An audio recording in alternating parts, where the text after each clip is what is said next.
విషు పండగ పురస్కరించుకొని ప్రతి సంవత్సరం లాగానే విషు పండగ ముందు రోజు దేవాలయం ఆవరణలో భక్తాదులందరూ కూడా నిద్రిస్తారు.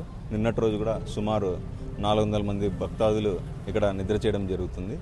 ఉదయం వేకువజామునే సుమారు 4 గంటలప్పుడుకి ఎవరు కూడా కళ్ళు ఓపెన్ చేసి డైరెక్ట్గా కళ్ళు అంటే నిద్ర లేచేటప్పుడు కళ్ళు డైరెక్ట్గా ఓపెన్ చేయరు. వాళ్ళందరికీ కూడా ఇక్కడ గురుస్వాములు వాళ్ళ కళ్ళు మూసిపెడుతూ దేవుని విగ్రహం ముందర వరకు వాళ్ళని నడిపించుకుంటూ వెళ్తూ డైరెక్ట్గా స్వామిని దర్శనం చేయించడం జరుగుతుంది. ఇలా గత 30 ఏళ్ల నుంచి జరుగుతూనే ఉంది ప్రతి సంవత్సరం. అలాగనే ఈరోజు కూడా పొద్దున 4 గంటలకు అందరికీ దర్శనం చేయించడం జరిగింది. దర్శనం అనంతరం విషు కని అని ప్రసాదం స్వామివారి చెంత నిన్న నైట్ నుంచి పెట్టింటాము.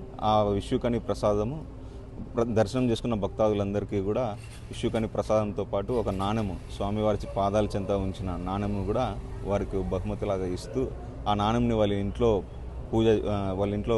పూజ గదిలో కానీ బీరువాలో కానీ పెట్టుకొని పూజ చేసుకుంటే సంవత్సరం అంతా కూడా వాళ్ళకి మంచి జరుగుతుందనే నమ్మకంతో ప్రతి సంవత్సరము భక్తాదులు అలా నిద్ర చేసి ఉదయం స్వామివారిని దర్శించుకొని పూజారి ఇచ్చే ప్రసాదంని తీసుకొని ఎంతో ఆనందపడుతూ పులకించిపోతుంటారు. కొంతమంది మార్నింగ్ కూడా వచ్చి విషుకని దర్శనం చేసుకున్న వాళ్ళకు కూడా ఆ యొక్క ప్రసాదము ఇస్తున్నాము. సుమారుగా ఇప్పటివరకు 1000 మంది పైన భక్తాదులు దర్శనం చేసుకున్నారు. ఈరోజు మన గౌరవనీయులు ఎమ్మెల్యే గారు కూడా శ్రావణి మేడం గారు కూడా వచ్చి ఇప్పుడే స్వామివారి దర్శనం చేసుకొని ప్రసాదాన్ని తీసుకొని చాలా ఆనందంగా ఇక్కడ టైం స్పెండ్ చేసి వెళ్ళారు. సో ఇక్కడ ప్రతిసారి కూడా గురుస్వాములు ఏదైతే ఉంటారో గురుస్వాములు అందరూ కూడా భక్తాదులకు వేకువజామున దర్శనం చేయించడంలో చాలా సహాయపడుతూ అందరికీ మంచి దర్శనం చేసి పంపిస్తుంటారు. విషు కని అనే ప్రసాదంలో అన్నీ కూడా అంటే బియ్యం మొదలుకొని కూరగాయలు, పండ్లు, పువ్వులు, నాణాలు ఇలాంటివన్నీ అన్నీ కలిపి స్వామివారి పాదాల చెంత నైట్ నుంచి పెట్టడం జరుగుతుంది.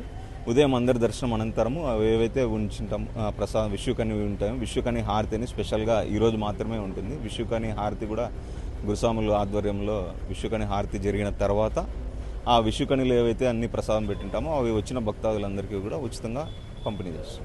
మరిన్ని వీడియోస్ కోసం ఛానల్ ని సబ్స్క్రైబ్ చేయండి. లేటెస్ట్ అప్డేట్స్ కోసం వాట్సాప్ ఛానల్ ని ఫాలో అవ్వండి. ఆ లింక్ డిస్క్రిప్షన్ లో ఉంది.